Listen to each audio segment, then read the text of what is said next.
السلام علیکم ورحمۃ اللہ وبرکاتہ۔ ناظرین، استقبال ہے ہمارے خصوصی پروگرام سچی بات میں۔ ناظرین، 2019 کا اختتام ہے اور میں آپ کے سامنے سچی بات کا 96واں ایپیسوڈ لے کر حاضر ہوں۔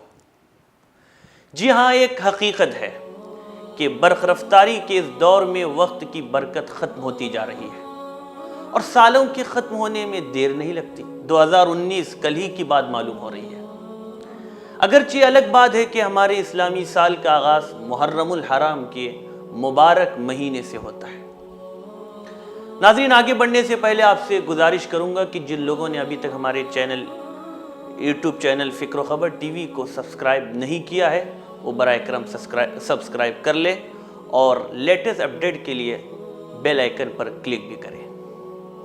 تو آگے بڑھتے ہیں، اور آگے بڑھنے سے پہلے جو سال گزر چکا یعنی 2019 کا جب ہم جائزہ لیتے ہیں تو معلوم ہوگا کہ 2019 کا سال ہمارے عزیز ملک ہندوستان میں بعض ایسے اہم فیصلے اس تیزی سے پارلیمنٹ میں پاس کیے گئے ہیں جیسے ملک کو موجودہ بحران سے نکالنے کے لیے بڑی تیزی سے ان قوانین کو پاس کیے بغیر چارہ ہی نہ تھا۔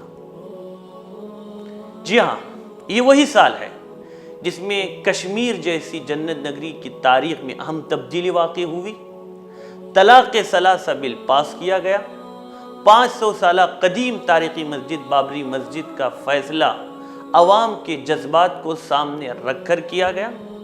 موٹر وہیکل ایکٹ یعنی ٹریفک قانون کے ذریعے عوام کی توجہ کو دوسری جانب مرکوز کرنے کی کوشش کی گئی۔ UAPA جیسے سخت قانون میں مزید ترمیم کی گئی۔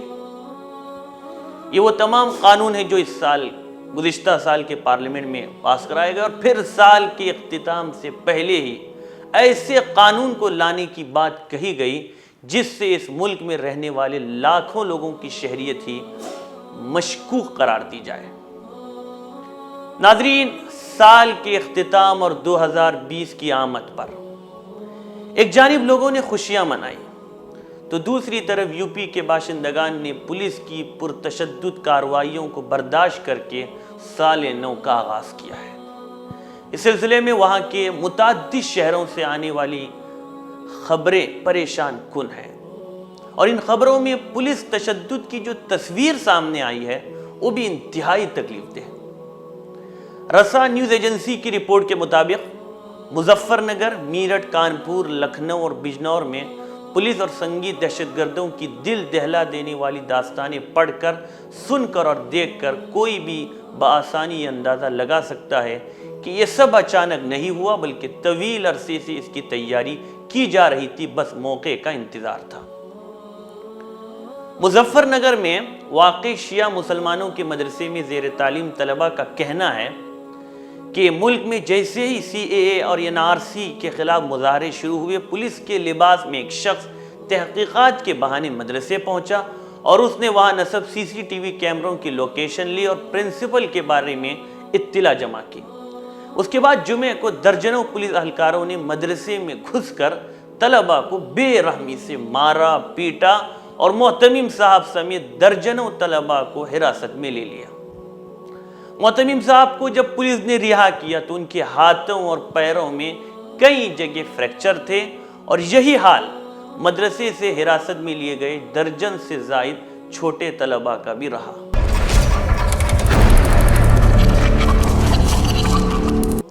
اسی طرح ایک دوسرا واقعہ نیٹور کے نیزہ سرائے علاقے کے 55 سالہ رفیق احمد کا ہے۔ رفیق احمد ایک ٹھیکیدار ہے اور علاقے کے لوگ انہیں پہچانتے ہیں۔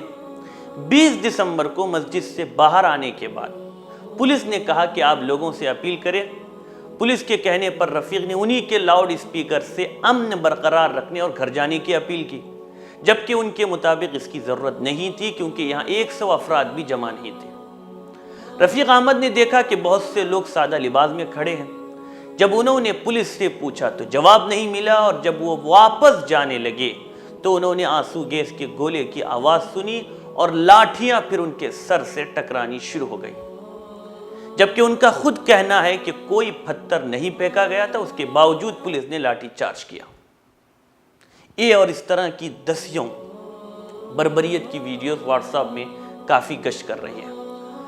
ان ویڈیوز میں پولیس کی کارروائی نے خوف و ہراس پھیلا دیا ہے۔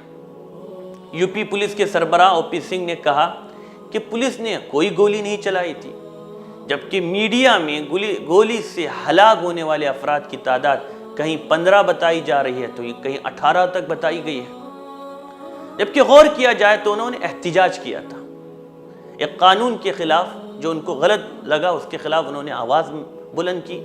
دستور کے اندر جو اجازت جس کی ہمیں دی گئی ہے، آزادی رائے، آزادی بیان اور آزادی مذہب، یہ وطن والوں کا حق ہے، لیکن اس آواز کو نہ صرف یہ کہ سنا نہیں گیا بلکہ اس کو کچلنے کی کوشش کی گئی ہے۔ اور شاید شاعر نے کسی ایسے ہی موقع پر کہا تھا اور بہت خوب کہا تھا، ایک ایسا تیری محفل میں ہے دستور زباں بندی، ایک ایسا تیری محفل میں ہے دستور زباں بندی، یہاں تو بات کرنے کو ترستی ہے زباں میری۔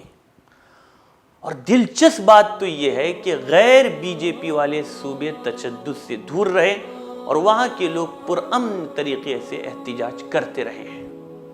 ناظرین، سی اے کا کرشماتی انداز سے پاس ہونا بلکہ پاس کرنا، یونیورسٹیوں کے اسٹوڈنٹس کی آواز دبانے کے لیے ان پر جبر و تشدد اور لڑکیوں پر پولیس کی لاٹھی چارج وغیرہ ایسے آنکھوں دے کے ثبوت ہے جو کسی بھی طرح جھٹلائے نہیں جا سکتے، اور نہ ہی ایک جمہوری ملک کے لیے ایک اچھا پیغام ہے، سندیش ہے۔ اور وہ لوگ جو سینکڑوں سال سے اس دھرتی پر پرامن طریقے سے رہ رہے ہیں اور آزادی وطن کے لیے خون پسینہ بہا چکے ہیں، انہیں شک کی نگاہ سے دیکھا جانا کہاں کا انصاف ہے۔ تو بہرحال موجودہ جو حالات ہیں اس میں ہماری بھی کچھ ذمہ داریاں ہیں۔